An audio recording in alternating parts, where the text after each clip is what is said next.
They used to say he was born with his eyes already half open, as though sleep was a door he had never quite learned to walk through. Other children closed their eyes and surrendered easily, but Rick lingered at the threshold, hovering in a twilight of half-dreams and half-thoughts. At night, he would lie in his crib and hum faint little notes, sounds that weren't lullabies anyone taught him, but echoes of something older, like memory sewn into him before he could speak. The adults thought it strange. Some whispered he was restless, others said he was gifted, but Rick, in his tiny way, simply drifted between waking and dreaming until the lines blurred. We care for you as he was cared for then, quietly, gently, without needing reason. Whoever you are, wherever you sit tonight, the truth is simple. You are safe here. You are cherished in this moment. Before we wander deeper into Rick's strange beginning, tell us, where in the world are you listening from and what time is it there? Maybe it's late, maybe the coffee you hold is still warm. Either way, let's settle together. Now grab your cup, let the steam curl softly into the air, and we'll begin. Rick's mother often watched him with both wonder and unease.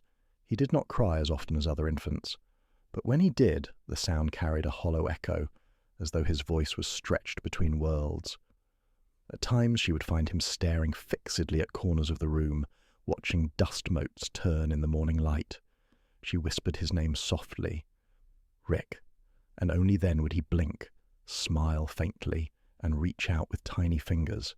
It was as if his mind wandered further than the walls around him, already travelling paths she could not follow. By the time he learned to walk, sleepless nights had become his secret companions. He would tiptoe through dark hallways, pausing to press his ear against doors, listening not for voices but for the hush between them. He carried scraps of paper, stolen from his father's desk, covered with the scratchings of shapes no one taught him, circles within circles, doors without hinges, stars drawn in uneven lines. When asked what they meant, he only shrugged and said they came to him when the house was asleep. Those nights did not weigh on him the way they might on others. Rather, they seemed to feed him. Each sleepless dawn brought with it not exhaustion but a quiet brightness in his gaze, as though he had borrowed strength from somewhere else. His grandmother, the one who still hummed lullabies in her broken voice, noticed this most of all. She alone did not tell him to go back to bed. Instead, she stroked his hair and whispered that some children are born carrying the night inside them, and it is not a curse but a lantern. Rick clung to that word, lantern, and it lived in him, a small light flickering against the endless hours he wandered awake. The boy who never slept was not restless. He was waiting for the world to open its first, quiet door. He grew into boyhood with that same dim lantern inside, a soft flame that others could not see but that guided him through the quiet hours when the house surrendered to sleep. Most children played with wooden blocks or marbles, but Rick played with silence. He sat on the floor of his room with his knees drawn up, tracing his finger across the worn boards as if listening for whispers hidden in the grain. He had learned to love those hours when the world seemed gentler, when the air itself seemed to lean in closer to him, waiting. It was during one of those nights that he first heard the voice that would stay with him for years. Not a human voice, too faint for that. It sounded like breath drawn through the rafters, like a word that forgot to be born. Rick did not fear it. He tilted his head, listening, and a strange calm came over him, as if he had been expecting this moment all along.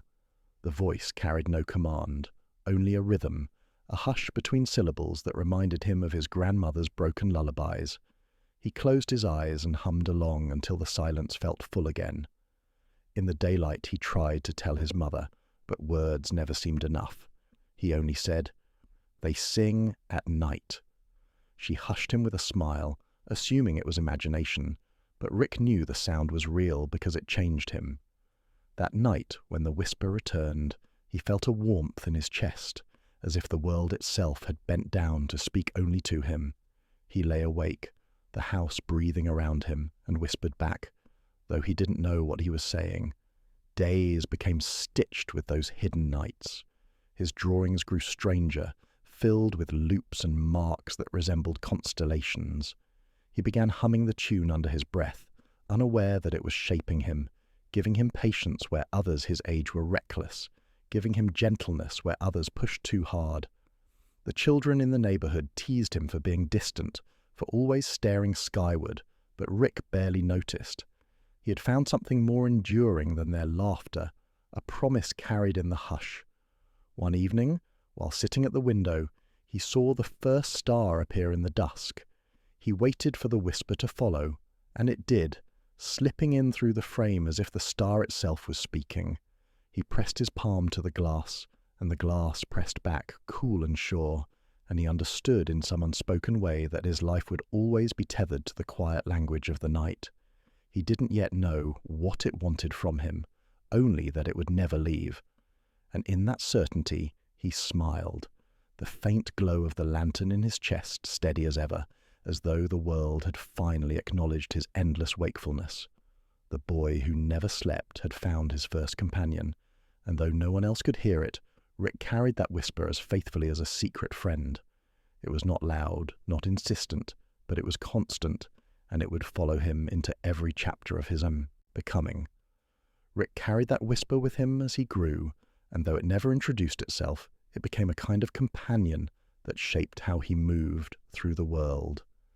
When he sat at the dinner table, listening to his parents speak in hurried tones about money or neighbors, he did not interrupt.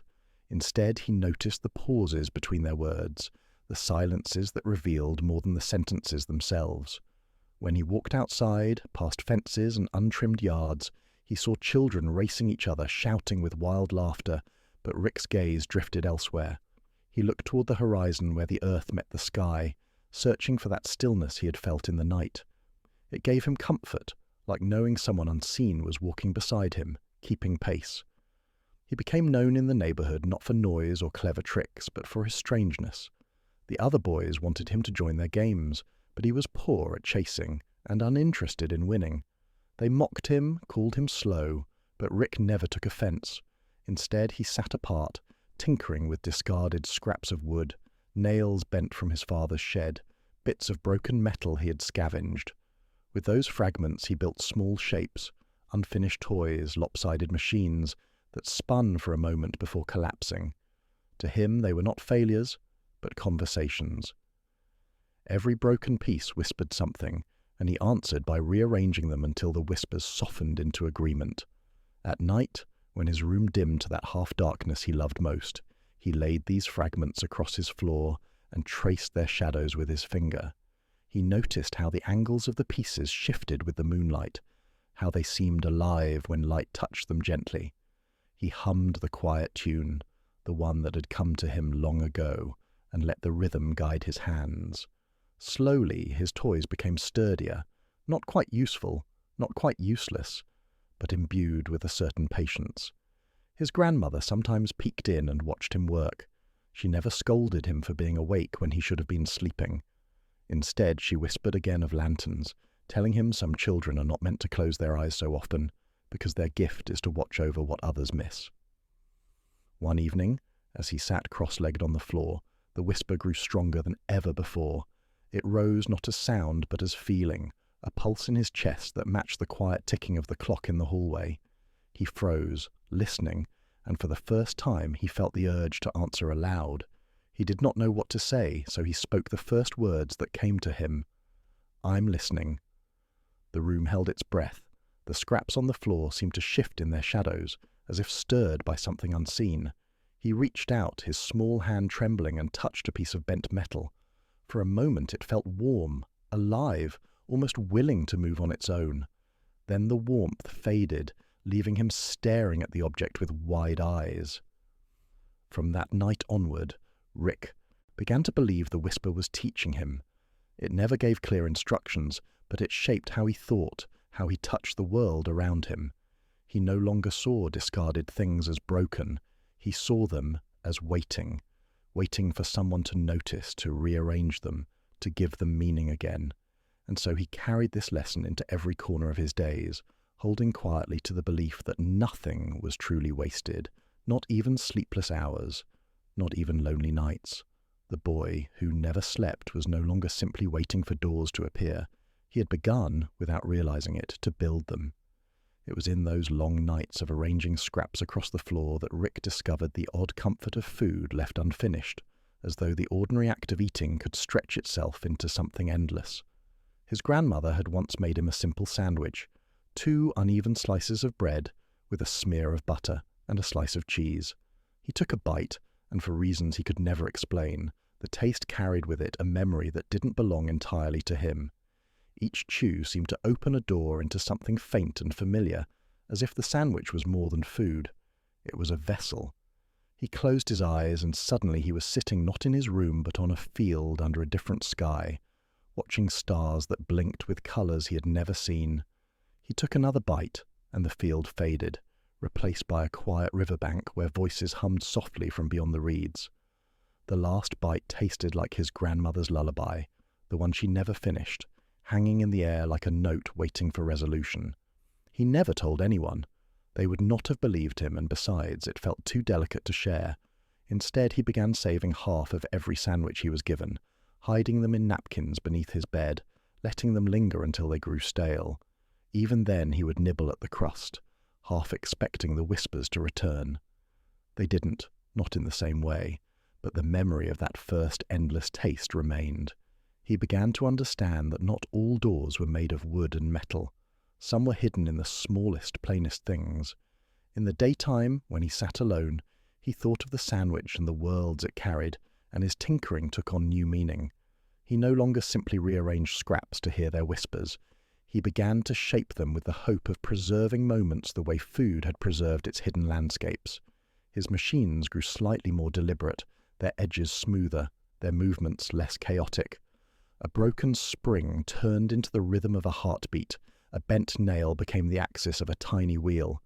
They still collapsed eventually, but now he felt as though each collapse was pointing him towards something beyond the pieces themselves. One afternoon, after a long night of fiddling, he carried one of his crooked creations into the yard. The sun was bright, but instead of chasing the other boys, he crouched in the dirt, watching how his little device spun, briefly before toppling over. A neighbour child sneered, kicking up dust as he passed. Rick said nothing, simply dusted the device off and set it upright again. When his grandmother called from the porch, her voice thin but warm, he looked up and saw her smiling at him, as though she knew exactly what he was trying to do, even if no one else did. That silent approval wrapped around him like a blanket, and for a moment the sting of being misunderstood faded. Later that night, lying awake, he reached under his bed and pulled out the dried crust of that old sandwich, brittle and tasteless now. He chewed slowly, and though no visions came, he closed his eyes and imagined the field, the riverbank, the lullaby. He realized then that the memory itself was enough, that sometimes the act of remembering was its own doorway. The whisper in his chest stirred faintly, not in sound but in feeling, and he knew he was being taught again.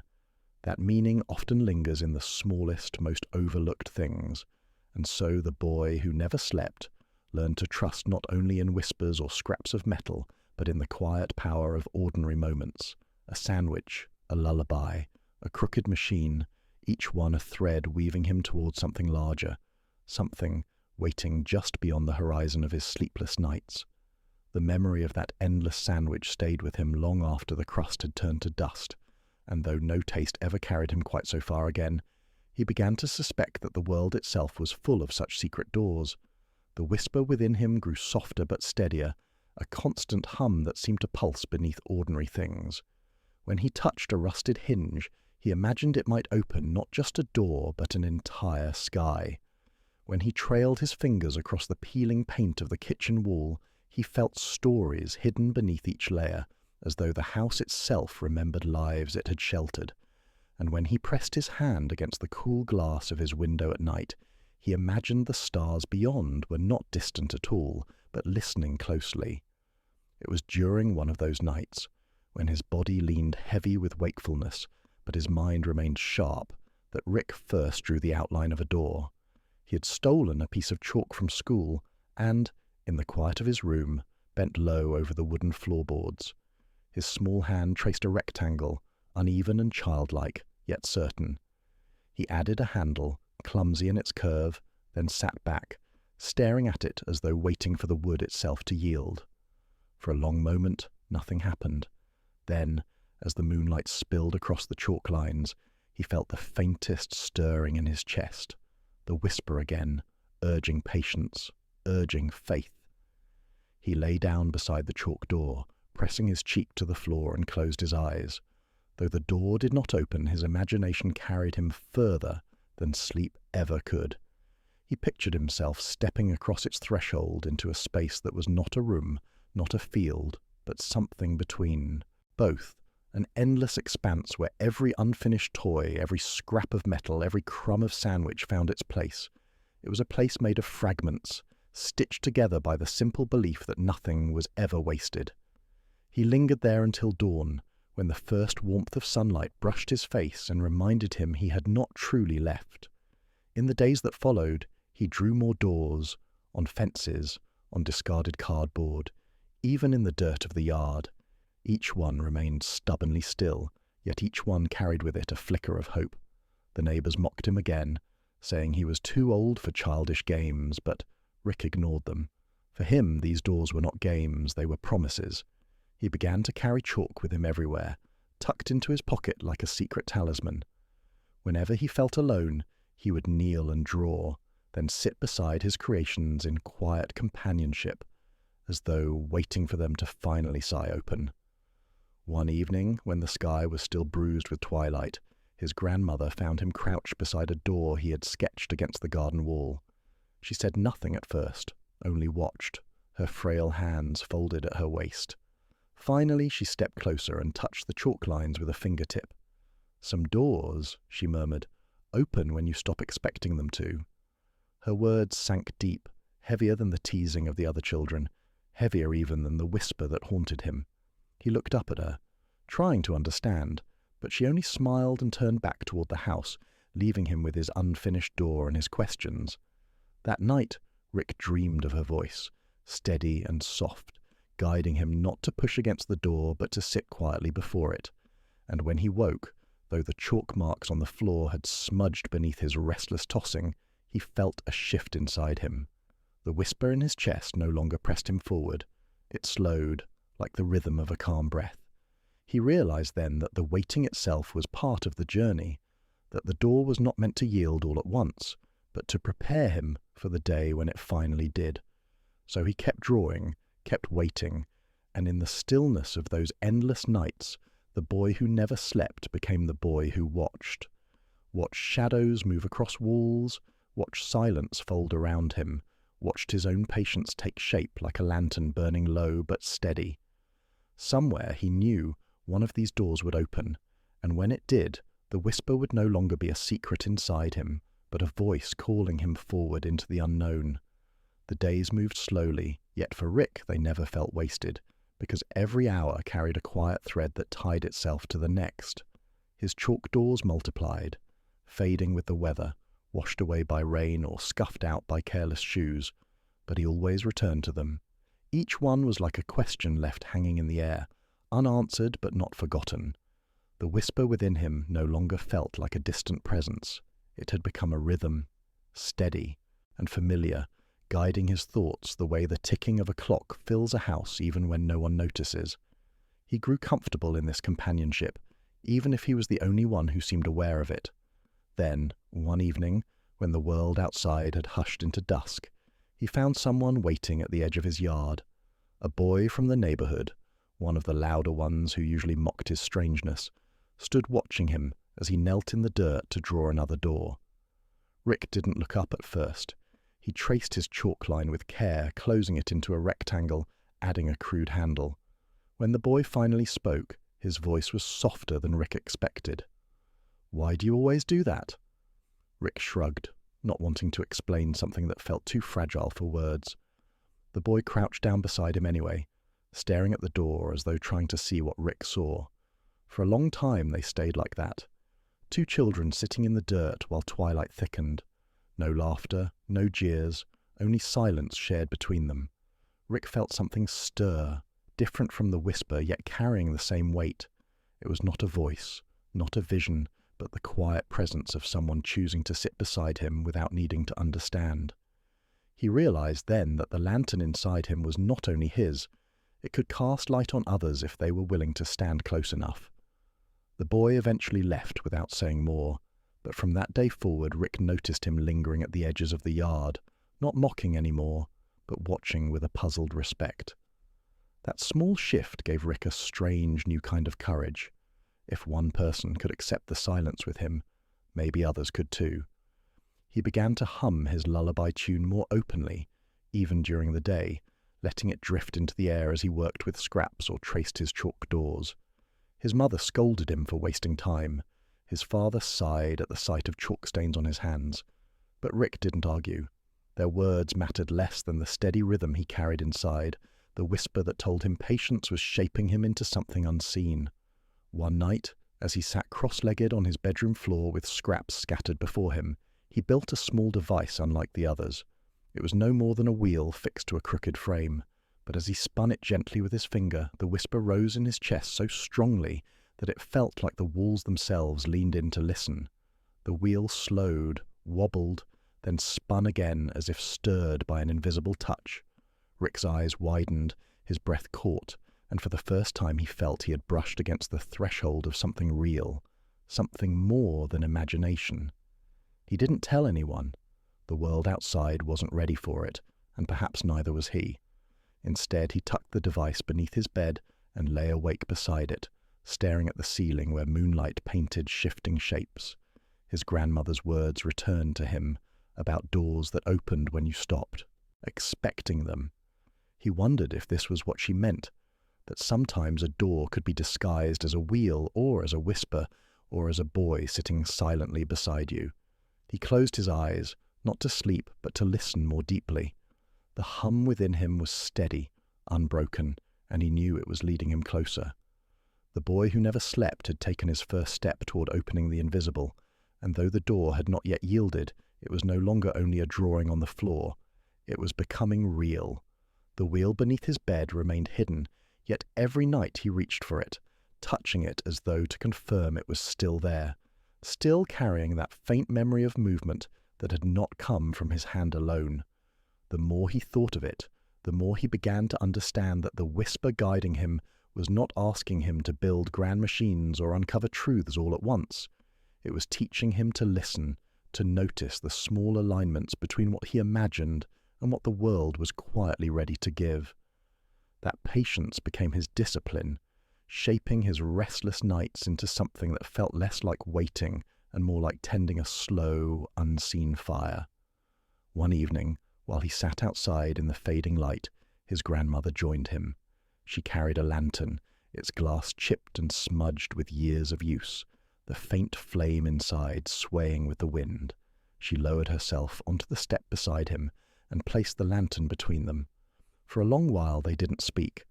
Rick traced circles in the dust with a stick, while she hummed the lullaby that always stopped before the last note. Finally, she said, "You've been carrying one of these inside you all along."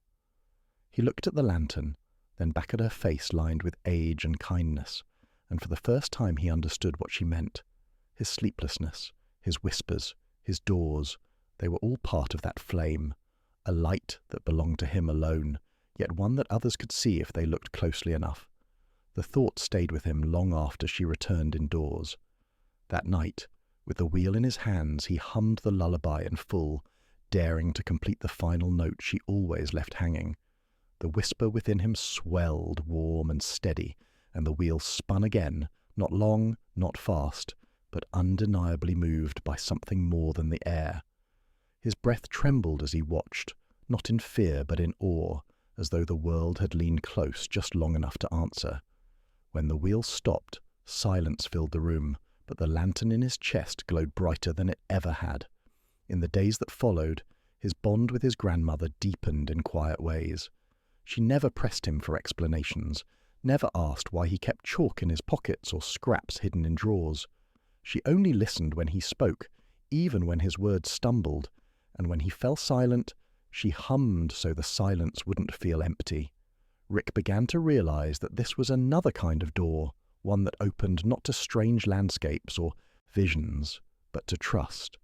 He carried her presence with him like a second lantern, one that steadied his steps when the world outside felt too sharp. The other children still mocked, but he no longer felt the sting.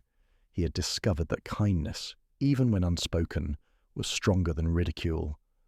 At night, when the whisper returned and the wheel turned beneath his fingers, he imagined that the two lanterns, his and his grandmother's, were burning side by side, illuminating paths no one else could see.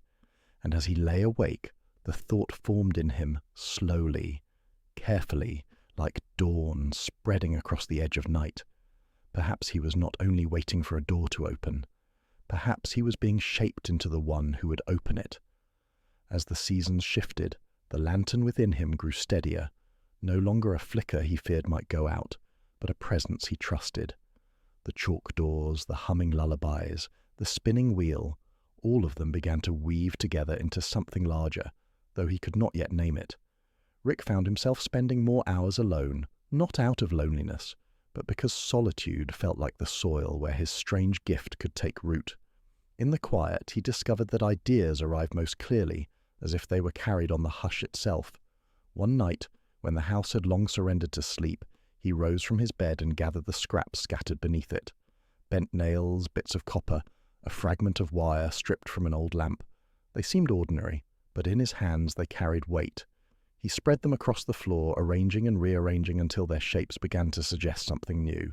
He did not know what he was building, only that the whisper pressed him forward with patient insistence. Hours slipped by unnoticed. When at last he set the final piece into place, he sat back, breathless not from the work but from the stillness that followed. The object before him was small, delicate, but balanced in a way his earlier creations never had been. He held it up to the moonlight spilling through the window. For a moment nothing happened, and he feared it was only another toy destined to fall apart. But as his hand trembled, the device gave a faint click, then a soft whir, spinning on its own. His chest tightened as the whisper inside him swelled, echoing the sound as if the two rhythms were joined.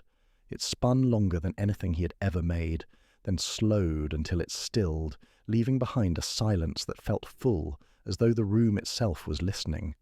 Rick stared at it, unable to move, realizing that what he had made was not just a toy, it was a beginning. The next morning, his grandmother noticed the circles under his eyes were darker than usual, but when she reached out to brush his hair back, he caught her hand and held it for just a moment longer than he ever had before. She didn't ask why. She only smiled, and that smile told him she somehow knew he had crossed into something new. He carried the device in his pocket. All that day, fingers brushing it again and again, reassured by its shape by the memory of how it had stirred. In the evenings that followed, Rick began sketching the device over and over, filling pages with diagrams, each one slightly different, each one reaching toward an unseen goal. He was no longer content to wait for doors to open. He wanted to understand how they could be made. The whisper within him did not resist this hunger. It seemed to guide his pencil, nudging him when his lines faltered, steadying him when doubt crept in. The chalk doors remained on his walls and fences, but now he looked at them differently. They were no longer only symbols of longing, they were blueprints. He felt, with a certainty as deep as breath, that one day a door would not only be drawn but would open. That night, as he lay awake, the device pressed against his chest, he closed his eyes and listened to the hum inside him. For the first time, the whisper did not feel like something distant or other. It felt like his own voice waiting for him to answer. And in that stillness, he whispered back, promising that he would not stop, that he would follow where it led, even if it took him beyond the edges of the world he knew. The promise he whispered that night did not fade with morning. It followed him through each day like a vow stitched into his breath, urging him to look deeper at the things others passed by. In class, while the teacher droned on about numbers and rules, Rick filled his notebooks with sketches of circles, hinges, and unfamiliar patterns. When other children scribbled idle drawings of houses or animals, his pages were crowded with strange mechanisms that seemed to grow more complex with each attempt. He was not copying anything he had seen. The designs came unbidden, carried by the same hum that pulsed in his chest. He grew protective of these drawings, folding them carefully and tucking them into his pockets, hiding them as if they were secrets that the world was not ready for. Sometimes, though, his grandmother found a page crumpled on the floor. She never questioned the odd symbols, never teased him for the shapes that looked more like constellations than machines. Instead, she smoothed the paper and placed it back on his desk without a word. Her silence felt like permission, and that quiet trust gave him courage to continue. The small device he had built remained his touchstone. Each night, he placed it before him, spinning it gently until it clicked into its faint whir. The sound was soft, almost imperceptible, yet it gave him the same comfort as a lullaby sung under breath. He began to notice that when the device moved, his thoughts sharpened. Ideas that had been tangled became clear, and for a few precious moments it felt as though the world aligned with him. He wondered if it was not only a creation, but a key, though to what, he still could not say. One evening, the boy who once mocked him returned, hovering at the edge of the yard. Again! This time he stepped closer, kneeling in the dirt where Rick was drawing another door. "What's on the other side?" he asked, his voice low, not taunting but curious. Rick hesitated, chalk pressed to the ground. He wanted to answer, but the truth was he didn't know. "Still," he whispered, "something waiting." The boy frowned, trying to understand, but stayed a little longer than before, watching silently as Rick completed the rectangle. When he finally left, Rick realized that for the first time he did not feel completely alone in his strange pursuit. The whispers inside him grew louder that night, not in words but in certainty. They reminded him of his vow, of the lantern he carried, of the patience his grandmother had taught him. He lay awake staring at the ceiling, feeling the weight of the device in his hand, and knew the time was drawing near when the doors would no longer be only chalk lines. The thought did not frighten him. It steadied him. He understood, with a clarity that filled the silence around him, that the waiting itself had been preparing him, not for sleep, but for the first true opening. The certainty that the doors would one day open began to seep into everything he did. It was not loud or urgent, but steady, like the slow turning of the earth beneath him. Rick found himself moving differently, more deliberate in his actions, as though each moment carried hidden instructions he could only decipher if he paid close enough attention. He no longer drew doors just to leave them behind. He studied the way chalk crumbled under his fingers, the way lines met at their corners, how the faintest breeze lifted the dust and scattered it like stardust across the ground. Even failure began to feel like part of the lesson. When a line smudged, when a door faded before he was ready, he reminded himself that not everything needed to last in order to matter. At school, his teachers began to notice his distance, the way his eyes wandered beyond the walls, always somewhere else. They mistook his silence for laziness, his scribbled diagrams for distraction. But Rick knew better. The whisper that lived inside him guided his hands in ways he could not yet explain. Numbers on the board blurred, but when he set his pencil to paper, patterns emerged, spirals folding into themselves, loops suggesting motion, shapes that seemed to breathe. Sometimes he wondered if he was drawing what already existed somewhere else, glimpses of machines waiting in another world. His grandmother continued to be the only one who saw without demanding answers. On evenings when the house grew too heavy with silence, she lit her lantern and invited him to sit beside her. Together they listened to the soft crackle of its flame, and she spoke in fragments, never explaining fully but always leaving behind threads for him to follow. "Light doesn't fight the dark," she told him once. "It simply stays until the dark grows gentler." He carried those words with him, folding them into the same place where he kept the whispers, where they mingled and grew into something larger. The small device still spun when he touched it, though he no longer needed proof that it worked. What mattered was what it represented, the first sign that patience had led him to something alive. Yet each time he held it, he felt the faintest pull, as if it were pointing him toward the next step. He began gathering new scraps, seeking pieces not only for shape but for how they felt in his hands. He learned to wait until a fragment agreed with him before adding it to his growing collection. These were not toys anymore. They were pieces of a puzzle whose picture had not yet revealed itself. One night, unable to resist, he carried the device and his scraps into the yard. The air was cool, the stars sharp against the dark. He sat cross-legged in the dirt, setting the wheel in motion, and as it turned, the whisper rose in his chest, stronger than ever before. He felt as though the night itself leaned closer, every rustle of leaves and creak of wood falling into rhythm with the soft whir. For a heartbeat, he thought the chalk door he had drawn on the garden wall shimmered faintly, as though acknowledging his vow. The wheel slowed, stopped, and silence returned, but Rick's pulse stayed steady. He knew then that the time was coming when the chalk doors would no longer be enough, when the fragments in his hands would have to be arranged into something greater. He returned inside, careful not to wake the others, and lay awake staring at the ceiling, the device pressed against his chest. The whisper within him no longer felt like guidance from elsewhere. It felt like a part of him that had been waiting all along. He understood now that patience was not only about waiting for doors to open, but about becoming ready to step through them. And as sleep continued to avoid him, he did not mind. For the boy who never slept had begun to see that sleeplessness was not a curse. It was preparation. The preparation soon began to show itself in subtle ways, weaving through the rhythm of his days. Rick no longer questioned why he stayed awake when others dreamed.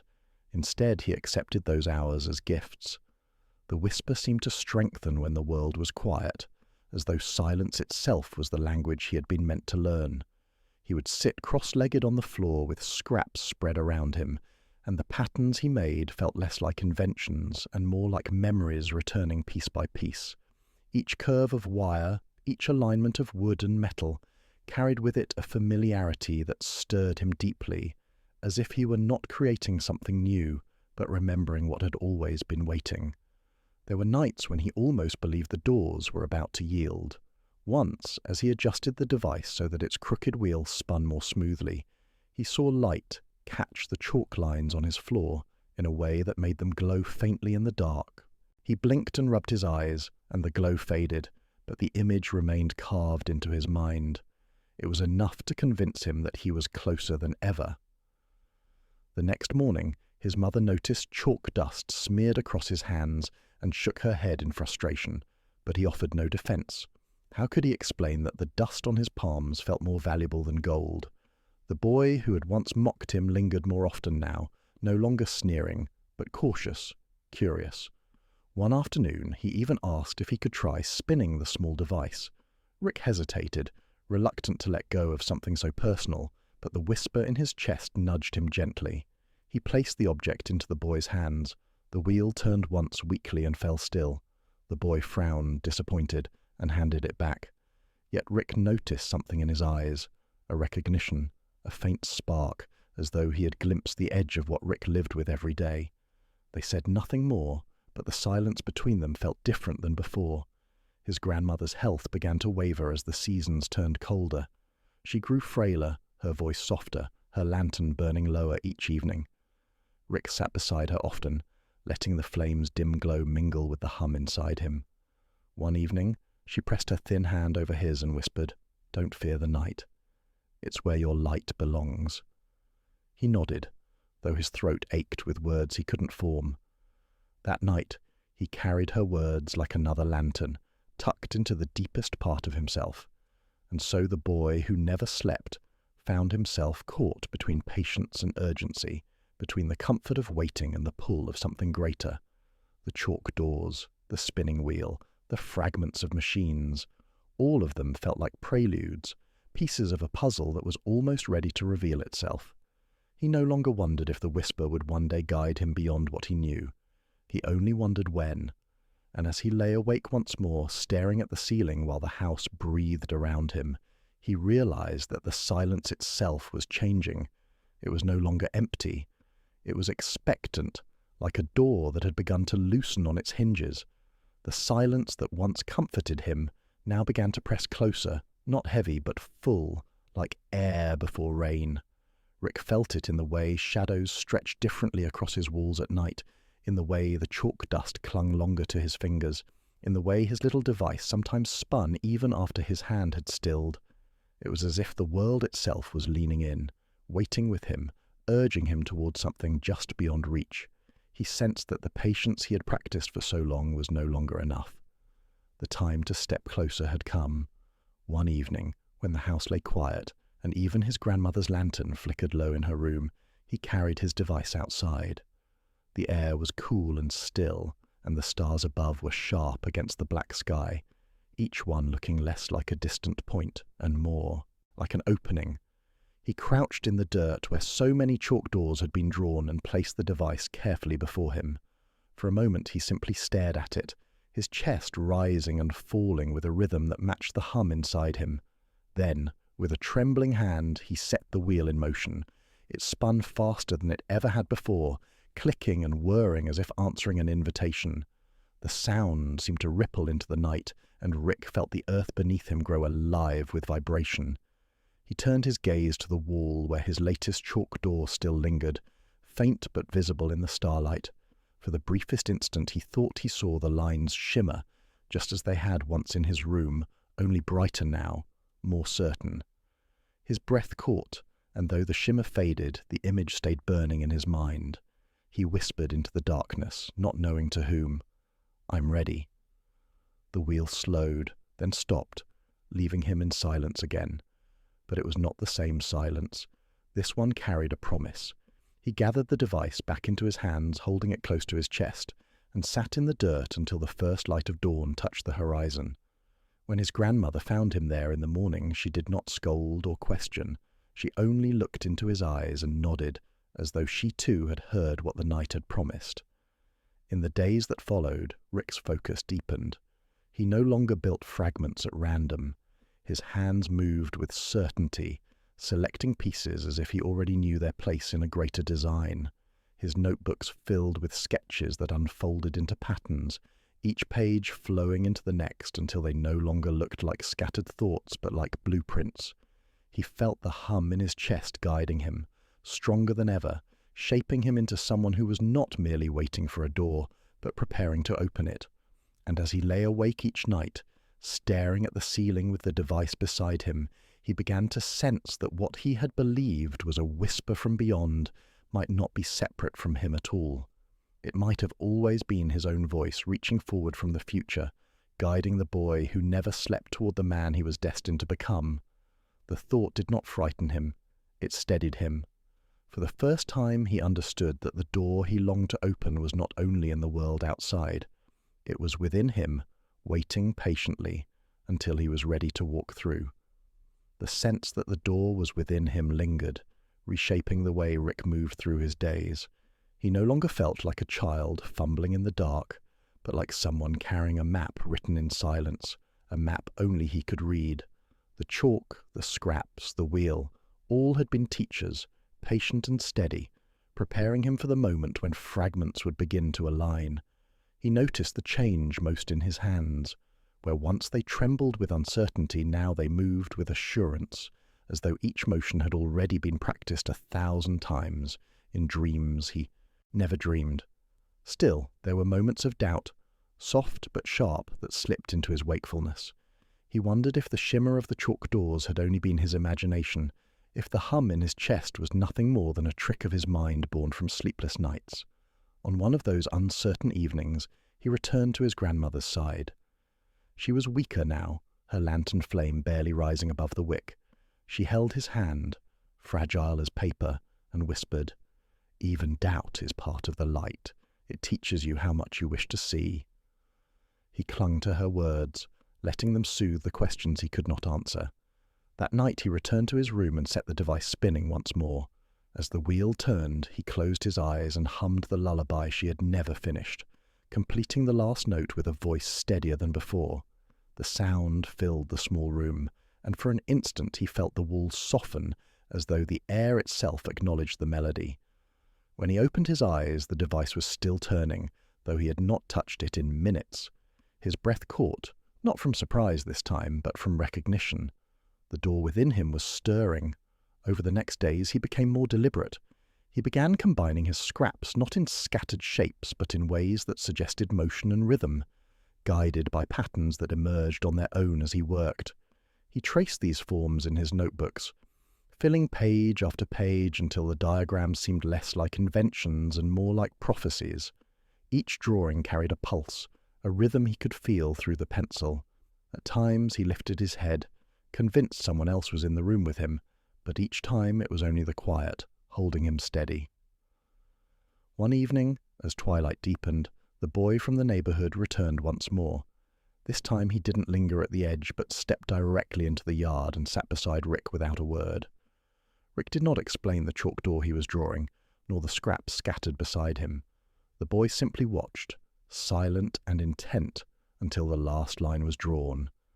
They sat together in the fading light, and for the first time Rick felt that his strange journey did not have to remain entirely unseen. Someone else, even without understanding, had chosen to sit in the silence with him. That night, Rick lay awake, the device resting against his chest, the hum in his body stronger than ever. The silence no longer felt like waiting, it felt like a threshold, and as he stared into the darkness, he realized the boy who never slept was not only building doors for himself, he was building them for others too, for those who one day might need a lantern to guide them through the night. The next morning arrived, hushed and blue, the kind of morning that didn't demand anything from him. Rick stood barefoot at the edge of the garden, watching dew cling to the blades of grass like tiny truths too shy to speak aloud. His hands were smudged with graphite, the memory of midnight sketches still fresh beneath his fingernails. He hadn't meant to stay up again, but the lines had kept coming, one after another, like a thread unraveling from a cloth he hadn't realized he was holding.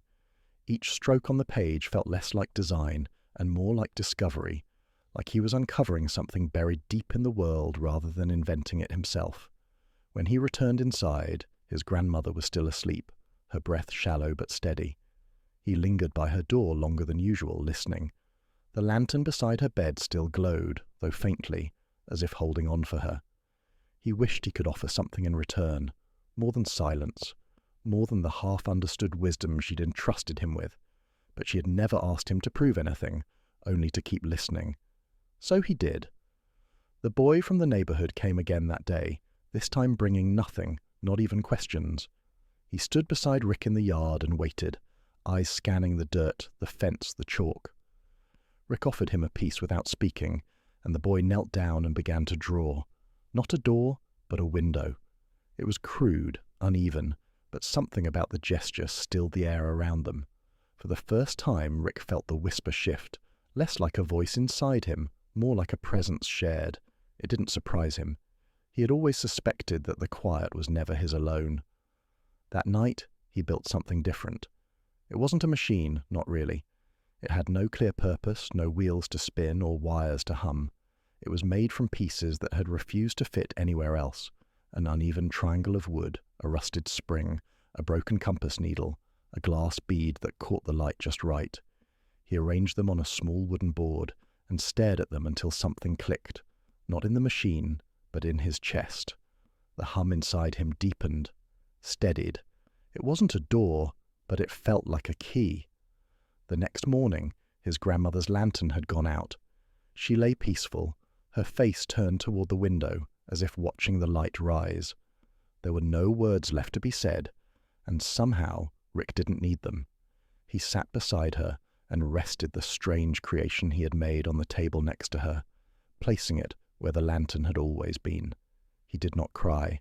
The silence was too full for that. It wrapped around him, not empty, but warm, full of all the lullabies she had hummed without finishing, full of all the quiet ways she had told him he was meant to carry light. That night, the house was quieter than it had ever been, and still, Rick did not sleep, but he did not ache. He sat beside his window and listened to the stars. The whisper didn't rise this time. It simply remained, as constant as breath. And though he did not draw a door, he felt one shift gently open inside him, not made of chalk or machine, but of memory and love. He knew then that what his grandmother had given him was not just a lantern to carry forward. It was a reason to build, doors for others, so that no one would ever have to walk alone through the dark. In the days that followed, the house held a stillness that felt different from silence. It was absence, threaded with memory. Rick moved through the rooms like someone walking through soft snow, leaving no trace. touching everything without needing to change it. His grandmother's lantern remained unlit, but he didn't try to rekindle it. Instead, he let its glass rest in the sunlight, where it caught the golden glow of afternoon and shimmered faintly as if remembering the fire it once held. He didn't speak much, but the quiet didn't feel heavy anymore. It felt like her voice was still there, just softer, spread across the walls and in the dust that caught the light. The strange object he had made from discarded pieces, the one that had no name, remained beside her bed. He checked it each day, not to fix or improve it, but simply to be near it. Sometimes, when the light was just right, the glass bead at its center caught the sun and reflected it across the ceiling in a slow, turning arc.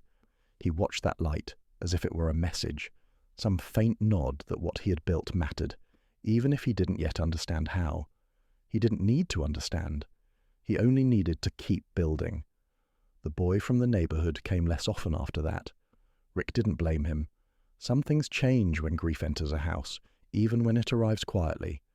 But when the boy did return, he stood at the edge of the yard with his hands in his pockets, watching Rick trace a new line in the dirt. After a while, he walked over, crouched, and asked if they could build something together. Rick nodded.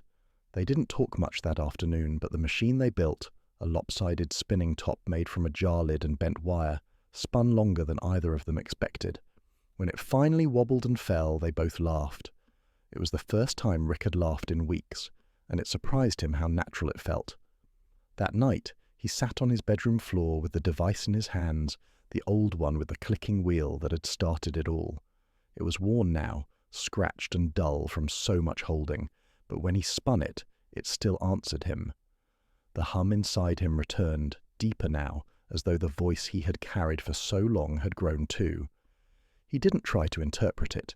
He simply let it move through him, each vibration like a heartbeat that wasn't his, but had always been meant for him. He began building again, more deliberately, more precisely, not out of curiosity but purpose. The scraps came together faster, the blueprints in his mind sharpened. The doors he drew were no longer simple rectangles in chalk. They took shape in wood, in wire, in slow, quiet architecture. Each night, something new emerged from his hands. He didn't always know what the things were for, only that they felt right, like steps in a path he could now see without needing to light the way. And though his grandmother was gone, she was everywhere, in the soft flicker of candlelight, in the way the dust danced in beams of sun, in the hum that never truly left his chest. He sometimes caught himself turning to tell her something, before remembering she wouldn't answer, and then smiled, because he could still hear her answering anyway. Sleep didn't come, but that no longer mattered. The boy who never slept had become someone else, someone who carried light, not because he feared the dark, but because he had learned how to live inside it and still grow. And somewhere, far ahead, he knew the first true door was waiting, not to end the journey, but to begin it. The first true door didn't arrive with thunder or flash. It didn't announce itself. It didn't creak open in the night or glow in strange colors. It came as quietly as a breath and settled into Rick's life like it had always been there, waiting for him to be ready, not to find it, but to recognize it. He was in the shed behind the house sorting through a rusted tin of forgotten parts when his hand brushed something he didn't remember placing there. It was nothing special at first glance, just a thin piece of metal curved like a smile, warm from the sun. But when he held it, the hum inside him flared, not loud, not urgent, just unmistakable. It was the same sound he felt when his first machine had spun itself to life, the same feeling he'd had when his grandmother touched his wrist and called him a lantern. He stood still, holding it in both hands, and the shed seemed to shift around him, not physically, not in any way that could be measured, but in that deep interior sense he trusted more than his eyes. The light through the window grew softer. The smell of oil and wood grew sharper. The dust danced differently. And he understood somehow that this moment marked a line, not the end of one chapter or the beginning of another, but the thin edge where change arrives so gently you almost miss it. He brought the metal into the house and laid it next to the old wheel device on his desk. The two pieces, side by side, looked like they belonged to different worlds. One was worn, nicked from years of touch. The other still held a strange shimmer, as though it hadn't been waiting in a box at all, but had only just been born. For a long while he didn't try to force them into anything. He just let them sit there, like two parts of a sentence still learning to speak to each other. That night he dreamed, not fully asleep, not quite awake. A twilight state suspended in the same quiet where the whisper had first found him. In the dream, he was standing before a wall that stretched forever, marked with every door he had ever drawn, each one glowing faintly in the dark. He didn't try to open them. He only placed his hand against the one in the center. It felt warm, pulsing beneath his touch. When he opened his eyes, he was back in his room, hand outstretched toward nothing, but his chest was full with something too large to name. He didn't rush to build the next thing. He sat with the parts for days, waiting until the feeling returned, and when it did, it came not as command, but as calm. His hands moved slowly, deliberately, fitting the curved metal into a new frame, letting the shape reveal itself without expectation. It was unlike anything he had built before, more elegant, more balanced, as if it had been waiting to be remembered rather than designed. And when it was done, he didn't test it, didn't spin it or wind it or press it into action. He simply looked at it and knew. This wasn't a toy, or a tool, or a trick. This was the door, not made of wood or chalk or symbols on paper.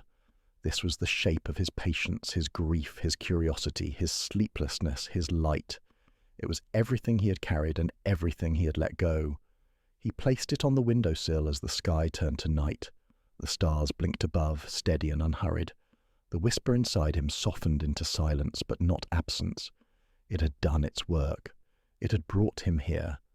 And now, as he sat in the quiet, the boy who never slept no longer waited. He was ready. The door had opened. He was already stepping through.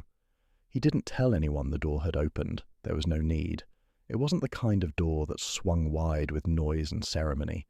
It was the kind that changed the air around you, made the world feel subtly rearranged, as though every familiar shape had shifted by half an inch, and only you could tell, and Rick could tell. From the moment he placed the new object on the windowsill, something within him had realigned, not drastically, not sharply, but with a gentleness that felt both permanent and deeply earned. The next morning, the light struck the object just right, casting a soft arc across the wooden floor, like the beginning of a shadow that hadn't yet decided where to fall. Rick stood in the doorway staring at it and knew it was not a machine. It did not need to move. Its very presence was its function. It was a listening thing, a remembering thing, a fragment of some larger shape that he had now stepped into without needing to map it. He found himself moving more slowly through the day, not from tiredness, but from intention. Each act, pouring water into a glass, folding his blanket, pressing a finger against the edge of the window pane, became part of something larger. There was no rush. He had waited all his life to understand waiting, and now that the waiting had become walking, he understood something else too. That pace was not about speed. It was about presence. In the weeks that followed, he no longer carried chalk in his pockets. He no longer needed to draw doors. The old rituals faded, but not from neglect. They had served him, and now they could rest. His notebooks, once filled with diagrams and blueprints, sat closed on the shelf, their pages softened from use. He still looked at them sometimes, not to build, but to remember who he had been while he was becoming. The boy from the neighborhood came back once more. This time he didn't ask about machines or whisper about doors. He simply sat beside Rick on the porch, silent for a long while before asking, "Did it work?" Rick didn't answer right away. Instead, he reached into his pocket and pulled out a tiny scrap of wire, a leftover from the final build, and handed it to him. The boy held it carefully, as if it were fragile. "You'll know when it does," Rick said quietly. And the boy nodded. He didn't need anything more. That night, the stars seemed closer, not in a way that could be measured by telescope or chart, but in the way they shimmered through the glass like old friends waving from across a great, quiet field. Rick sat by the window with the object before him, still and soft in the moonlight. He felt no whisper in his chest now, only the memory of one, and even that was enough, because he didn't need to be told anymore. He was no longer the boy who never slept. He had become someone else, not defined by restlessness, but by readiness. The door had opened, not just into something new, but into himself, and with each quiet breath, each still hour, he stepped further through it. Not toward some distant place, but toward the kind of peace that waits patiently on the other side of listening. Nights no longer felt like interruptions to life. They became the quiet spine holding everything together.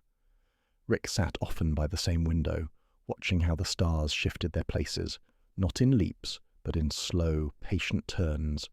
He began to notice patterns, how one star seemed to lean closer to another, how a cluster in the east faintly mirrored a drawing he had once made in the margins of his notebook. The recognition filled him with a calm awe, as if the sky had been tracing him all along, marking his path before he even knew he was walking it.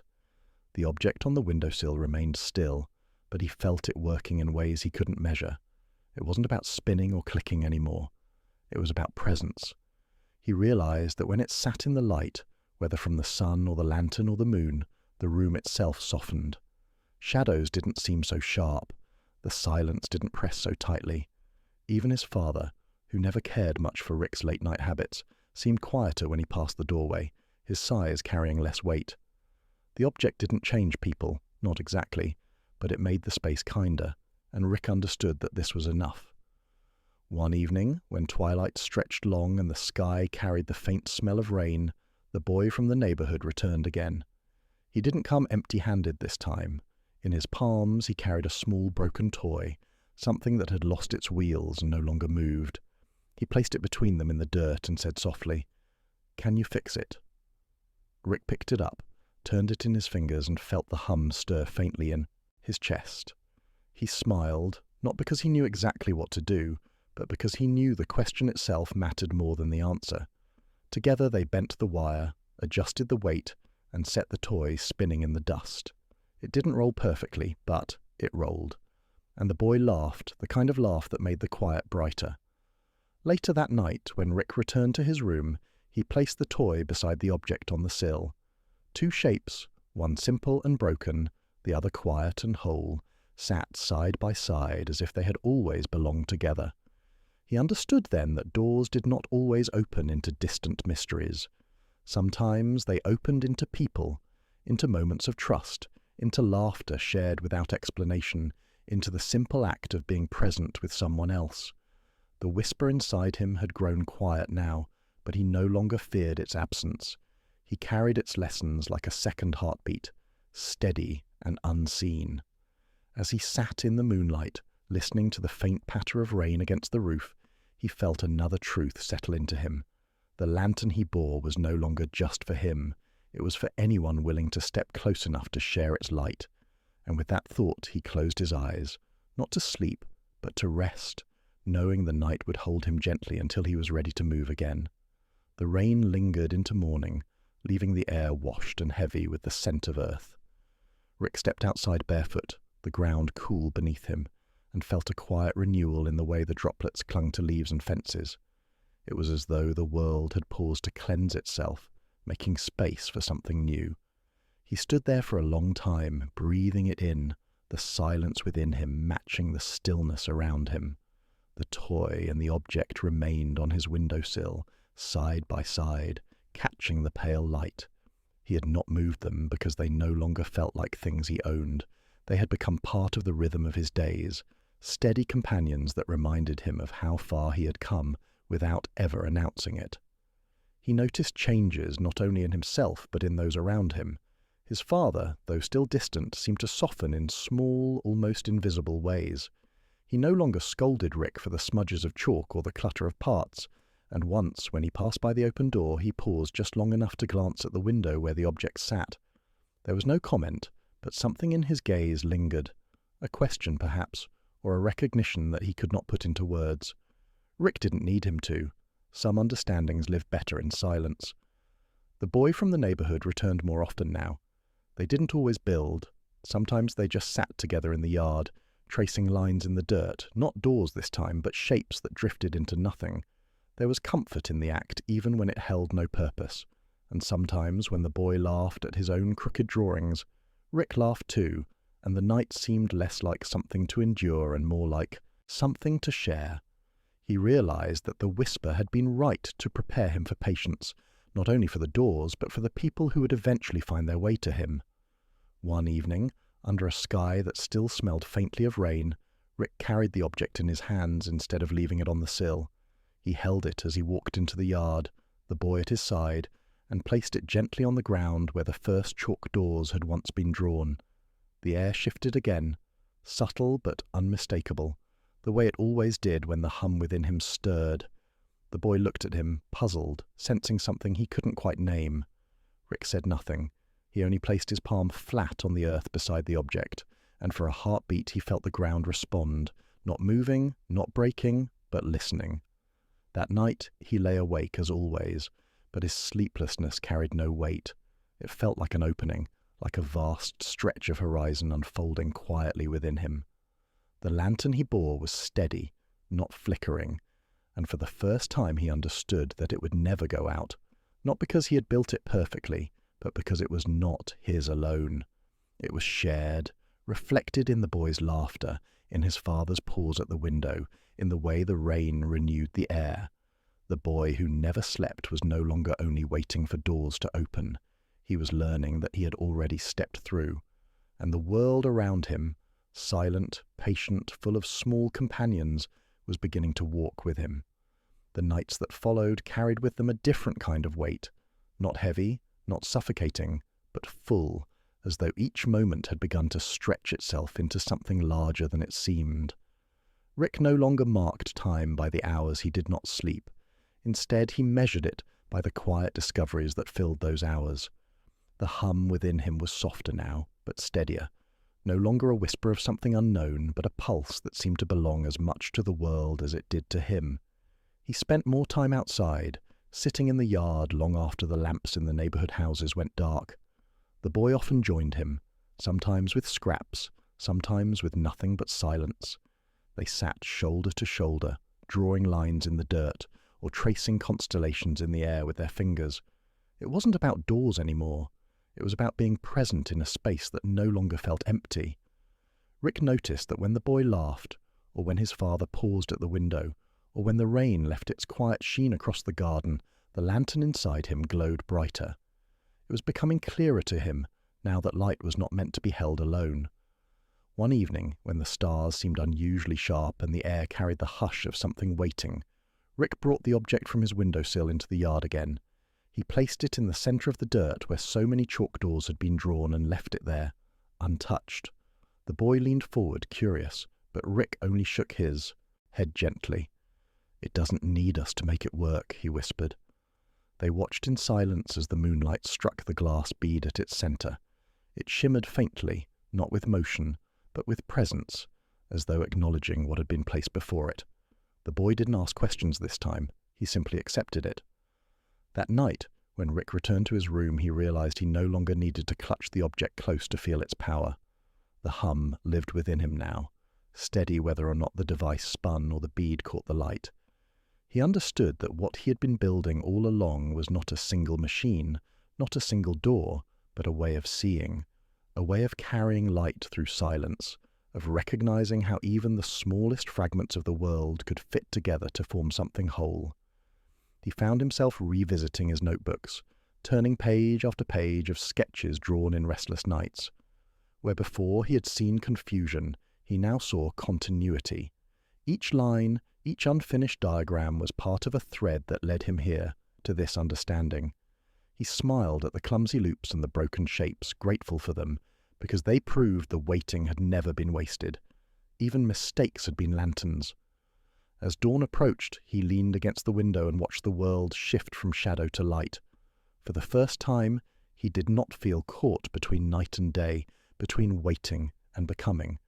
He felt both at once, complete, balanced, whole.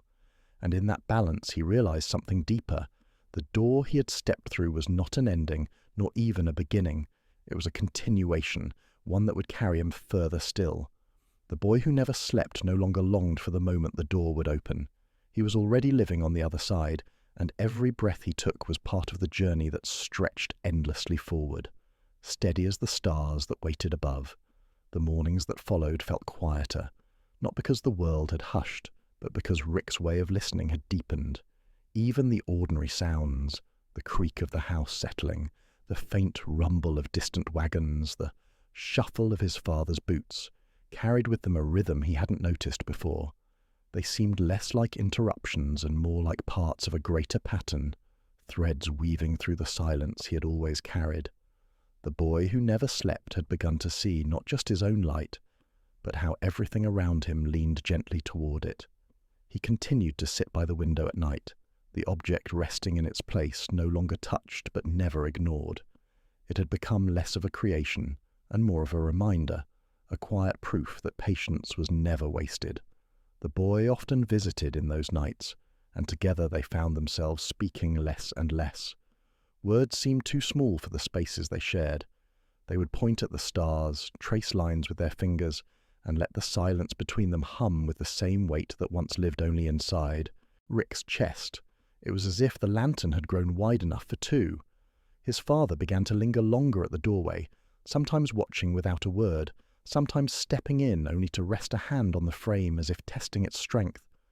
Rick noticed his eyes drawn to the notebook stacked on the shelf, the sketches sprawling across the pages. There was no accusation in his gaze anymore, no impatience, just something softer, something like recognition. Rick wondered if his father, in his own way, had his own lantern once, buried beneath the weight of years. He didn't ask.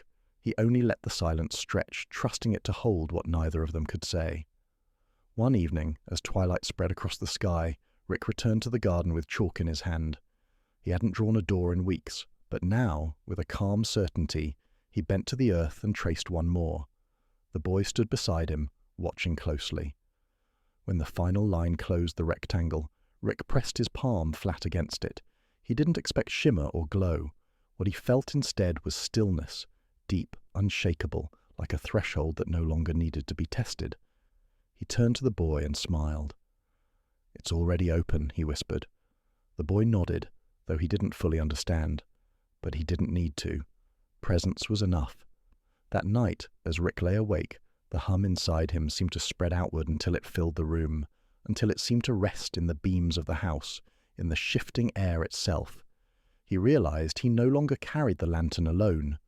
It had always been part of everything: his grandmother's unfinished lullabies, the laughter of a friend, the pause of his father at the window. He was not the only light-bearer. He was only one among many, and that knowledge did not diminish him. It steadied him, grounding him in a truth he had waited all his life to find. The boy who never slept had finally learned that the door was never a destination. It was a way of being, a way of seeing, a way of carrying silence that glowed. And with that knowing, he breathed deeply, not wishing for rest, not longing for change, but simply existing in the balance between night and day, where everything belonged. The days unfolded with a kind of ease Rick had never known before, as though time itself had slowed its stride to match his own. He no longer felt pulled forward by urgency or pressed down by waiting. Instead, each hour seemed to offer itself fully, quiet and complete. He tended to small things, the creak of a loose hinge on the shed door, the mending of a frayed rope, the rearranging of his scattered scraps into patterns that pleased him simply for their balance. None of it was grand, but all of it felt necessary, each act carrying the same quiet weight as the doors he once drew. The boy came often, sometimes carrying questions he could not quite form, sometimes bringing nothing but the company of his presence. Together they built simple toys and let them spin across the dirt, their laughter softening the edges of the evening air. Rick realized that even in these small creations something lingered, a trace of the lantern's light, a whisper of patience shaping motion. The boy didn't always see it, but Rick did, and he understood that was enough. The sharing was what mattered, not the explanation. His father grew quieter too, though not in the same way Rick had learned silence. It was the silence of someone watching, searching, perhaps remembering. There were evenings when he stood behind Rick at the window, both of them gazing out at the stars without speaking. Once, as he turned to leave, his father rested a hand briefly on Rick's shoulder. Not heavy, not commanding, but steady. It was a gesture without words, yet it carried the weight of an unspoken acknowledgement. Rick felt it settle into him like another lantern placed gently beside his own. One night, the air felt charged in a way that reminded Rick of storms before they broke. He sat at the windowsill, the object still and calm in the moonlight, and listened.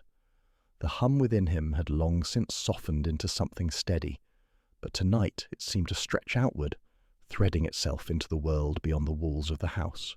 He closed his eyes and felt it spread through the beams of the roof, through the dirt of the yard, through the stars themselves. It was no longer a whisper he carried. It was a chorus, faint but infinite, rising from everywhere at once. He understood then what his grandmother had meant when she said some children are born carrying the night inside them. It was not a burden. It was a gift meant to be shared. The sleepless hours, the chalk doors, the fragments of machines, they had not led him to one great revelation, but to this simple truth. The lantern was not meant to blaze. It was meant to glow quietly, enough for others to find their way when they needed it. As dawn touched the horizon, Rick felt no separation between night and day, between himself and the world around him. He was no longer waiting for doors to open, nor searching for thresholds to cross. He was living in the space beyond them, where every breath, every silence, every shared glance carried its own quiet light. And in that knowing, he rested, not in sleep, but in a peace deeper than rest could ever bring. The peace he carried began to ripple outward, touching things he had never expected. The boy who came so often seemed different now, his laughter less restless, his gaze steadier. He no longer came only out of curiosity, but out of comfort, as though Rick's presence had become a kind of anchor. Together they began to notice details others overlooked. The way the wind curled differently through the trees after rain, how moths tapped softly against the lantern glass, as though asking to be let in, how even silence had layers if you listened closely enough. Rick didn't need to explain any of it. The boy understood in his own way, and that understanding was enough. At home, his father's quiet deepened. There were still no long talks, no confessions, but Rick began to notice how his father lingered in the evenings, his steps slower, his sighs less sharp. Once, Rick caught him standing before the object on the windowsill, studying it with a furrowed brow. He did not touch it, only stood as though weighing its presence, then turned away. That night, when Rick returned to his room, the object seemed to glow faintly in the moonlight, not brighter, but softer, as if acknowledging that even silent observation was a kind of recognition. The notebooks, stacked and worn, began to call to him again. He leafed through them, tracing the crude diagrams, the uncertain lines, the doors drawn in restless strokes. They no longer looked like failures. They looked like stepping stones, each one carrying him closer to the quiet he now understood. For the first time, he didn't feel compelled to add new sketches. Instead, he let the pages rest, knowing they had already served their purpose. The boy who once chased meaning through every scribble had found it, not on the page, but in the spaces between them.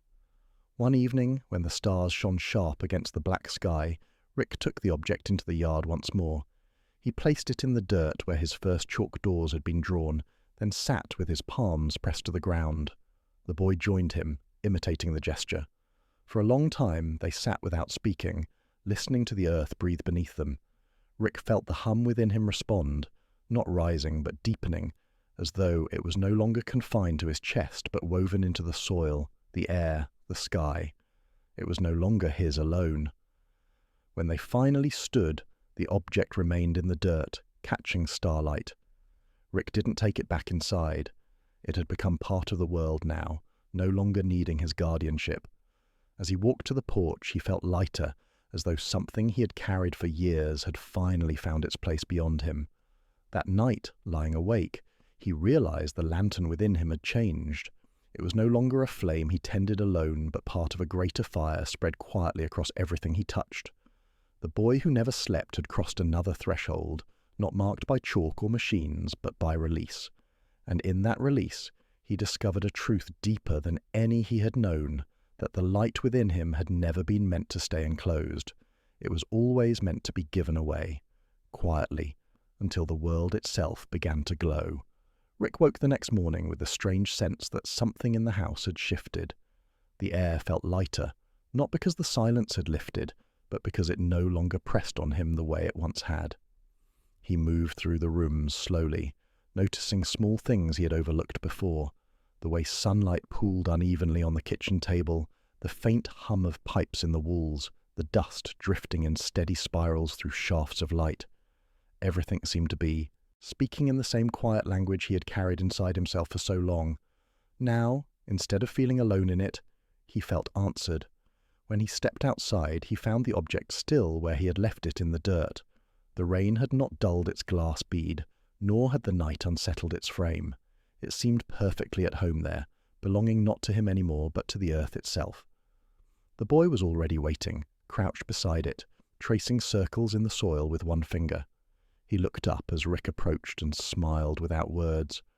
Rick sat beside him, and together they watched the way the morning light caught in the glass, scattering across the ground as though the object itself was breathing. They didn't speak, but their silence was rich. Rick realized that this was what his grandmother had meant all along. Light wasn't something you held, but something you created space for. It spread naturally, seeping into others without need for explanation or command. The boy had felt it, his father had begun to sense it, and now Rick saw it in the way the garden itself seemed to lean into their presence, the way the air felt less heavy, the way even absence had grown gentle. That night, lying awake in his bed, Rick reached for his old notebooks once more. This time he didn't search for blueprints or diagrams. He opened to a blank page and slowly, carefully, drew a single lantern. Not with lines of precision, not with symbols, but with softness, letting the pencil wander until the flame inside it glowed across the page. He looked at it for a long time, then closed the book, knowing he no longer needed to chase answers in sketches. The answers had always been here, waiting for him to stop long enough to see. When he rose again, the stars were sharp against the sky, and he stood at the window with his hand against the glass. He felt the same hum, steady and calm, but now it was larger than him. It spread outward through the house, into the yard, into the places he had drawn doors as a child. He no longer wondered when a door might open. He no longer questioned what lay beyond. He understood now that every quiet breath, every act of patience, every shared silence had been the door all along, and he had already stepped through. The boy who never slept no longer needed to wait for a threshold.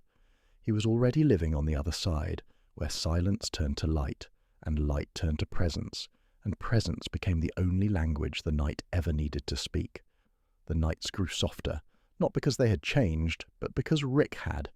He no longer waited for whispers or signs, no longer traced doors in chalk or pressed his palms against lines in the dirt. The lantern within him was enough, steady and unbroken, and it illuminated even the quietest corners of his days.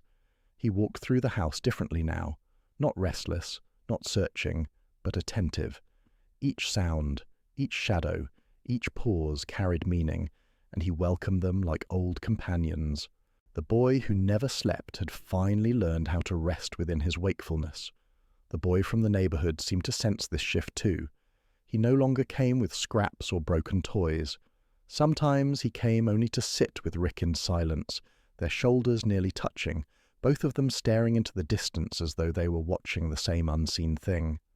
One evening, as they sat by the garden where the object still rested in the soil, the boy murmured, almost to himself, "It feels different here."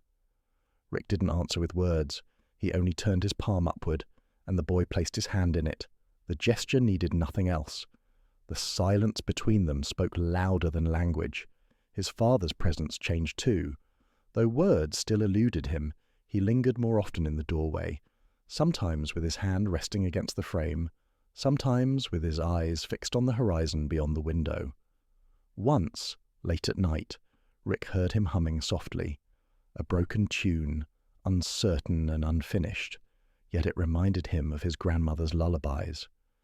Rick didn't interrupt. He only lay still, listening, letting the melody fold into the lantern's glow that now reached beyond his own chest and into the house itself. As the days turned, Rick found himself less concerned with building. The scraps remained, waiting in their boxes, but he no longer felt the urge to force them into shape. Instead, he touched them gently, grateful for what they had taught him, before setting them back in their quiet places. The object in the yard had become part of the earth, weathered by rain and sun, but no less alive. He sometimes caught children from the neighborhood stopping to look at it, curious but respectful, sensing without being told that it was more than it appeared. He let them wonder. Some doors were never meant to be explained. One night, as he sat at the window with the stars sharp above him, he felt something he hadn't in a long time. Not the whisper, not the hum, but a deep stillness, a silence so complete it seemed to hold the entire world inside it. He closed his eyes and let it fill him. It was not absence, it was completion, the kind of silence that arrives only when nothing more needs to be said. In that moment, Rick understood that the lantern he carried was no longer his alone. It had spread to the boy beside him, to his father in the doorway, to the children who lingered near the garden. It had woven itself into the soil, the house, the stars. It would remain long after him, not as a blaze, but as a glow quiet enough to guide anyone willing to pause and see. And so he rested in that silence, not with longing, not with waiting, but with a peace that told him the journey had never been about finding the door. It had always been about becoming it. The stillness that had settled within him did not fade with dawn. It lingered, wrapping itself around each moment like a second skin. Rick rose from his bed not with the weight of sleeplessness, but with a quiet steadiness that seemed to guide his every step. He walked through the house slowly, touching the edge of the table, the cool frame of the window, the lantern that no longer burned but still held its place on the shelf. Everything seemed to hum faintly with the same silence he carried, as if the world itself had taken on his rhythm. Outside, the object in the garden remained half buried in soil, worn smooth by rain, the glass bead catching sunlight in muted flashes. Children passed by sometimes, slowing their steps, whispering to each other before moving on, leaving behind the air of reverence that only unspoken things could hold. Rick never explained it to them. He knew they didn't need explanations. They needed the wonder of not knowing, the feeling that something ordinary could carry the weight of something eternal. The boy came again, but this time he brought no questions, no toys, no laughter to fill the air. He sat with Rick in silence, their gazes fixed on the object in the dirt. After a long time, he said softly, "I think I understand now." Rick turned toward him, not asking for more, not demanding clarity. The boy's words were enough, and in his voice Rick heard the lantern's light echoing back, as though it had found another home. That evening, his father joined him at the porch. He didn't speak, only sat beside Rick with a heaviness that felt less like burden and more like presence. The quiet stretched between them, but it was not empty. After a while, Rick noticed the faintest tremor in his father's hands, the kind that spoke of years of carrying what had never been shared. Rick didn't reach out, but he let the silence speak for both of them. He understood now that not all doors opened outward. Some opened inward, slowly, when the weight of years softened enough to let light in. Later, as night fell and the stars sharpened overhead, Rick returned to the window. He pressed his palm against the glass, not out of habit, but out of gratitude, as if to thank the sky for keeping him company all these years. The hum inside him had grown so steady it no longer felt separate from his breath. He thought of his grandmother's words, of the unfinished lullabies, of the chalk lines that once defined his waiting. All of them had carried him here, to a place where silence no longer demanded patience but offered peace. And as he sat in the quiet, with the house breathing around him and the world outside softened by starlight, Rick realized that even though he had spent his life without sleep, he had found something deeper than rest. He had found belonging, not in a place, not in a machine, not in a door, but in the quiet itself, where the lantern of his being glowed steady enough to guide anyone who needed it.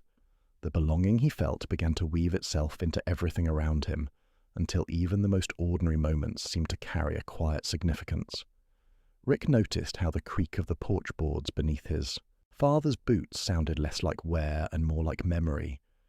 He noticed how the boy's laughter no longer rang sharp and quick but lingered, stretching into the air as if it wanted to stay. He noticed how the garden, once only soil and weeds, now seemed to breathe with a calm rhythm, holding the object in its centre like a heart. He no longer questioned the sleepless nights. They had ceased to feel like emptiness long ago, and now they carried a fullness that made him almost grateful for their constancy. The stars above became companions he recognized by name, though not the names others gave them. He gave them his own, shaped by memory. One star for the lullaby his grandmother never finished, one for the boy's first wordless silence beside him, one for his father's quiet hand resting on the doorframe. Each night the sky became less distant and more like a map of everything that had ever mattered to him. One evening, as twilight deepened, Rick felt drawn to the garden again. The boy was waiting there already, as though he had known Rick would come. They knelt together before the object, its glass bead dull in the dim light yet steady, as though it no longer needed brightness to prove its existence. Rick placed his hand on the earth beside it, and the boy mirrored him. For a moment the silence pressed so thick it seemed to erase the world around them. Then slowly Rick felt it, the hum, faint but vast, spreading not only through him but through the boy, through the soil, through the cooling air. It was the same hum he had carried his whole life, now shared freely, belonging to neither of them, and to both. When they rose, the boy looked at him with eyes that seemed older, not because of years, but because of understanding. "It was never just yours," he said quietly. Rick nodded, a calm certainty settling over him. The lantern had never been a possession. It had always been a passing of light, a thread weaving its way through hands, through voices, through silence itself. That night, Rick returned to his room but did not sit at the window. Instead, he lay back on his bed and let his gaze rest on the ceiling, where faint patterns of starlight spilled through the glass. For the first time, he didn't reach for chalk or scraps, didn't search for doors or answers. He simply let the silence hold him, steady as breath, infinite as the sky. The boy who never slept had stopped waiting for something to arrive. He had discovered what the whisper had always meant, that the door was not a passage to somewhere else. It was the act of being here, fully, carrying light gently enough for others to see their own way. And in that knowing he found a peace that felt deeper than any dream sleep could offer. The following days unfolded with an unfamiliar gentleness, as though time itself had slowed to match the quiet rhythm Rick carried within him. The nights, once restless and unending, no longer pressed upon him with the same weight. They flowed seamlessly into mornings, the sky paling with soft colours, and he began to see how each moment leaned into the next without demanding answers. It was in those small transitions, dawn blending into day, day fading into dusk, that he recognized the same continuity the object in the garden had whispered to him all along. The boy came less often now, though not with absence or distance. Each time he appeared, his presence was calm, unhurried, like a tide returning as it pleased. They no longer needed words. When Rick met his eyes, he knew that both of them carried the same understanding, the same hum wherever they went. What had once been a mystery gnawing at him had softened into something living, breathing, flowing quietly through every step he took. Rick's father noticed it too. He said nothing, but his silences changed. They were no longer heavy with doubt or worry, but seemed to settle around Rick like a shield, an unspoken recognition that whatever had once been fractured was now whole. Sometimes his father would linger a moment longer in the doorway, his eyes drifting to the garden, before turning away with a breath that carried both relief and something like awe. One night, as Rick stood by the window, he realized he had stopped searching for shapes among the stars. Instead, he simply let them shine. They no longer needed to speak to him, for he had already learned what they had been trying to say. The hum that once seemed hidden within their light now lived in him, steady and constant, not asking for proof or purpose. And yet, even in the calm, a subtle anticipation stirred within him, not of dread, not of longing, but of inevitability. Something was approaching, not as an arrival from the outside, but as a continuation of what had already begun. He could feel it in the stillness of the night air, in the softened way the boy's presence lingered, in the way the lantern's glow beneath the soil no longer pulsed with urgency, but with a patient, waiting warmth. Rick lay awake, not with restlessness, but with quiet acceptance, knowing that whatever was to come would not break the thread. It would only extend it further, weaving itself into the pattern he had finally begun to see. The boy who never slept understood at last that even endless nights carried him forward, gently, toward a horizon he no longer feared. The night deepened, but Rick did not turn away from the window. The stillness felt heavier than usual, as though the air itself had thickened, carrying with it the weight of something unseen. The stars were clear, countless, and though they shimmered like familiar companions, there was a strangeness in their glow, a subtle distortion, as if the sky were no longer only a sky, but a surface waiting to be crossed. He did not move, did not blink, and yet he felt the pull of it, the way a tide draws the shore. The hum inside him, which had grown steady over the past days, shifted in tone. It was neither alarming nor soothing, but inevitable, the way a final note rises in a song already written. His breathing slowed.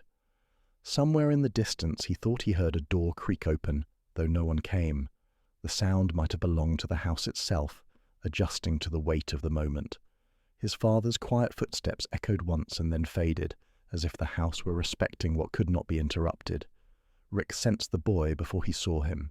He did not appear at the window or emerge from the garden this time. Instead, the boy's presence seemed to bloom within the room itself, as if the walls had simply allowed him in. He stood near the far corner, not speaking, only watching, and Rick understood without question that this was not a visit like the others. This was not the tide returning casually to the shore. This was the moment the tide claimed its purpose. The boy's gaze held him, steady, unblinking, almost sorrowful. There was no malice there, no joy either, only the inevitability of a path that had reached its turning point. Rick felt neither fear nor resistance. Instead, he felt the same acceptance that had been building within him, an understanding that what he had been walking toward was now walking toward him. The glow from the buried lantern in the garden flickered faintly, a pulse that matched the rhythm of his own heart.